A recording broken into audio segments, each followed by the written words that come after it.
এখন বালতিতে একটু জল নিয়ে নেব এবং জলটা দেখুন অল্প পরিমাণে জল নিয়ে নেব এবং ট্রের মধ্যে ঢেলে দেব,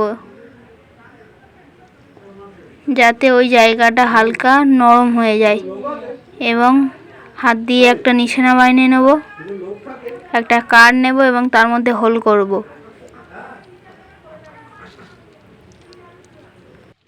বন্ধুরা, ভালো করে হোলটা করে নিতে হবে। আমি ভালো করে হোলটা করে নিয়েছি এবং এর মধ্যে এবার এই চারাটা রইব, ঠিক আছে। আপনারা প্রথম ভিডিওতে নিশ্চয়ই দেখেছেন 30-25 ফুলকপির চারা আপনাদেরকে দেখিয়েছিলাম এবং আমাদের নার্সারিটাও দেখিয়েছিলাম।